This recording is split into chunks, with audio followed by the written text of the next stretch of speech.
تمام دوستوں، بہنوں اور بزرگوں کو السلام علیکم۔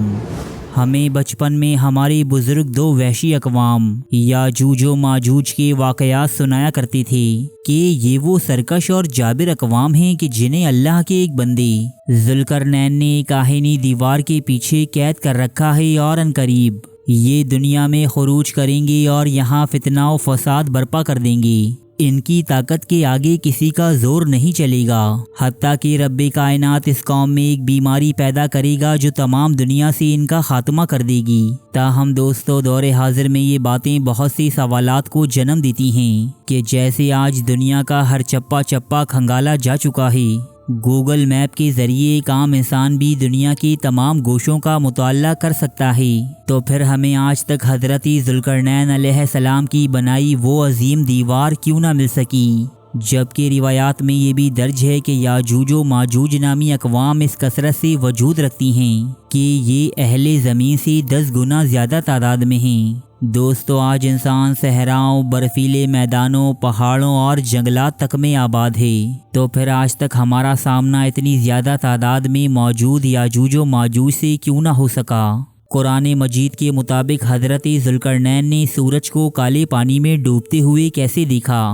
جبکہ آج اسکول میں پڑھنے والا ایک بچہ بھی یہ جانتا ہے کہ سورج کبھی نہیں ڈوبتا، بلکہ یہ زمین کی گردش کے سبب اس کی دوسری جانب چلا جاتا ہے۔ دوستو، ان تمام سوالات کے جوابات جاننے کی کوشش کریں گے ہم آج اپنی اس ویڈیو میں۔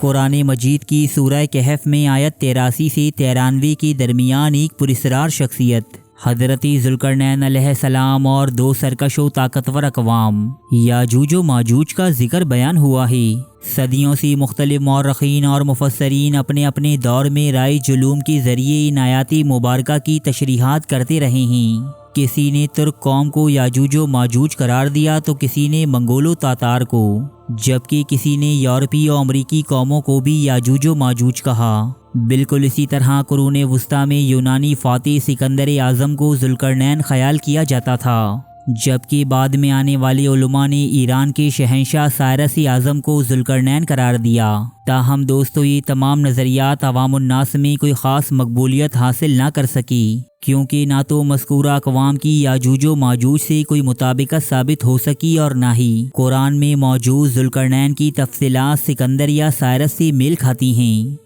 جبکہ آج تک ان دعووں کے حق میں کوئی فزیکل ایویڈنس یعنی حضرت ذوالقرنین علیہ السلام کی تعمیر کردہ دیوار یا یاجوج و ماجوج کی موجودگی کا کوئی نشان نہ مل سکا، تو پھر کہاں ہے یہ دیوار عظیم کہ جس کے پیچھے دو خوخار اور وحشی اقوام ہمیں نوچ کھانے کے لیے بےتاب ہیں؟ کیونکہ بحیثیت مسلمان ہمارا یہ ایمان ہے کہ قرآن میں درج موضوعات بھلے ہی ہماری سمجھ سے بالا تر ہوں، لیکن یہ وجود ضرور رکھتے ہیں۔ دوستو، دور حاضر سے تعلق رکھنے والے بہت سے جدید محققین اور علماء کا یہ ماننا ہے کہ حضرت ذوالقرنین علیہ السلام کے یہ اسفار جن کا ذکر قرآن مجید میں مذکور ہے، یہ ہمارے کرۂ ارض پر نہیں کیے گئے تھے، بلکہ یہ انٹر گیلیکٹک ٹریولز تھے، یعنی یہ سفر دور دراز ستاروں پر کیے گئے تھے۔ دوستو، آپ میں سے بہت سے لوگ اس بات پر حیران ہوں گے کہ بھلا اس دور میں اتنی جدید ٹیکنالوجی حضرت ذوالقرنین کے پاس کیسے آئی کہ وہ دور دراز ستاروں کا سفر اختیار کر سکی؟ دوستو، اللہ تعالیٰ سورہ کہف کی آیت 84 یعنی اس واقعے کی شروعات میں ہی یہ بیان فرماتا ہے کہ ہم نے ذوالقرنین کو زمین میں حکمرانی عطا کی تھی اور اسے ہر طرح کے ساز و سامان سے نوازا تھا۔ دوستو، یہاں یہ بات واضح ہو جاتی ہے کہ حضرت ذوالقرنین علیہ السلام کے پاس ٹیکنالوجی، وسائل اور علم کی کوئی کمی نہیں تھی، کیونکہ اللہ نے انہیں ہر چیز سے نوازا تھا۔ قرآن کی اس آیت کی حضرت ذوالقرنین ایک ایسی جگہ پہنچے جہاں انہوں نے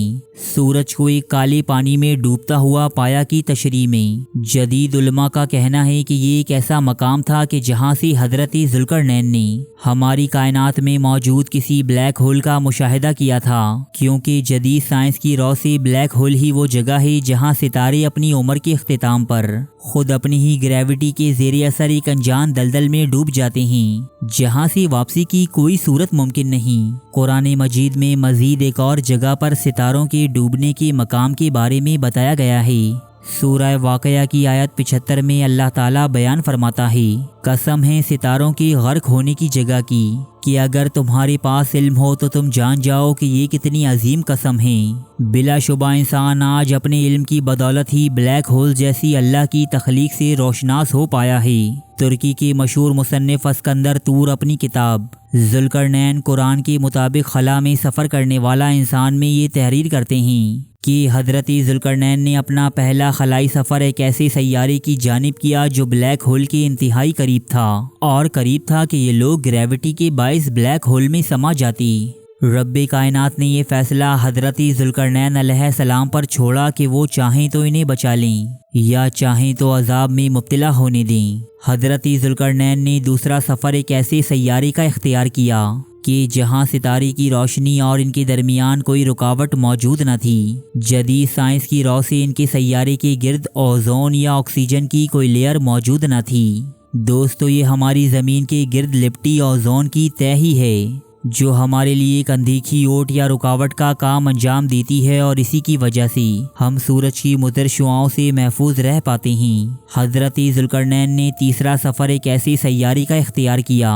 جہاں ایک قوم دو رکاوٹوں کے درمیان آباد تھی۔ یہ لوگ ہر طرح کی کمیونیکیشن اسکل سے ناواقف تھے۔ یہی وہ مقام تھا کہ جہاں یاجوج و ماجوج نامی دو اقوام وارد ہوتیں اور خوب فتنہ و فساد برپا کرتی تھیں۔ حضرت ذوالقرنین علیہ السلام نے یاجوج و ماجوج اور اس قوم کے درمیان لوہے، تانبے اور حرارت کے ذریعے ایک ایسی مضبوط دیوار قائم کر دی کہ جسے توڑنا یا اس پر چڑھائی کرنا یاجوج و ماجوج کے لیے آسان نہیں تھا۔ حدیث نبوی صلی اللہ علیہ وآلہ وسلم کے مطابق یاجوج و ماجوج روزانہ اس دیوار میں سوراخ کرنے کی کوشش کرتے ہیں، یہاں تک کہ انہیں سورج کی روشنی نظر آنے لگتی ہے، لیکن یہ باقی کام کل پر ڈال کر اسے چھوڑ دیتے ہیں اور اللہ رب العزت دوبارہ اس دیوار کو مستحکم و مضبوط بنا دیتا ہے۔ دوستو، علماء جدید کے مطابق حضرت ذوالقرنین کی بنائی یہ دیوار کوئی عام دیوار نہیں تھی،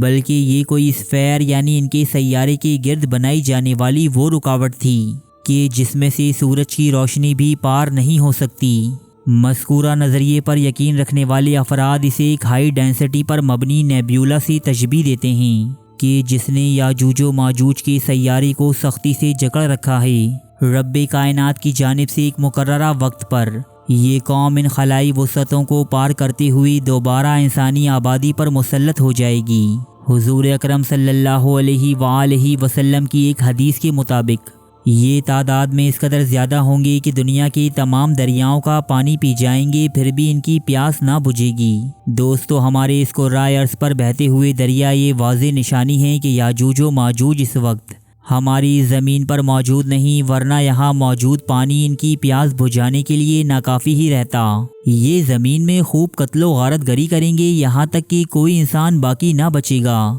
سوائے اس کے کہ جس نے کسی محفوظ مقام پر پناہ لی ہو۔ سنن ابن ماجہ کی اسی حدیث کے مطابق یہ قوم زمین والوں سے نمٹ کر آسمان والوں پر حملہ کرے گی۔ دوستو، اس حدیث سے ہمیں یہ پتہ چلتا ہے کہ قوم یاجوج و ماجوج کا نشانہ صرف ہماری زمین اور اس کے رہائشی ہی نہیں بلکہ کسی دوسرے سیارے پر بسنے والے لوگ بھی ہوں گے۔ حدیث کے مطابق اللہ تعالیٰ یاجوج و ماجوج پر ایک کیڑا مسلط کر دے گا جو ان میں گردن کی بیماری کا باعث بنے گا۔ محققین کا کہنا ہے کہ یاجوج و ماجوج کی ہلاکت زمین کے ان وائرسز کے باعث ہوگی کہ جن سے ان کا واسطہ پہلی مرتبہ پڑے گا۔ دوستو، یہ تمام تر باتیں دور جدید سے تعلق رکھنے والے ان محققین کے نظریات ہیں جو یہ سمجھتے ہیں کہ یاجوج و ماجوج کسی دوسرے سیارے پر آباد مخلوقات ہیں، جبکہ حضرت ذوالقرنین علیہ السلام خلا کے ایک مسافر تھے۔ دوستو، یہ صرف تشریحات و تعویلات ہیں کہ جن سے آپ کا متفق ہونا یا نہ ہونا لازم نہیں، تاہم قدیم بابلی اور اشوری تہذیبوں میں انو ناکیز، مصر میں شمس و حورس اور حضرت ادریس علیہ السلام کے صحیفے میں مذکور فالن اینجلز نامی خلائی مخلوقات کے ذکر ہمیں اس موضوع پر دعوت فکر دیتے ہیں۔ بے شک تمام حقیقتوں کو جاننے والی ذات صرف اللہ کی ہے۔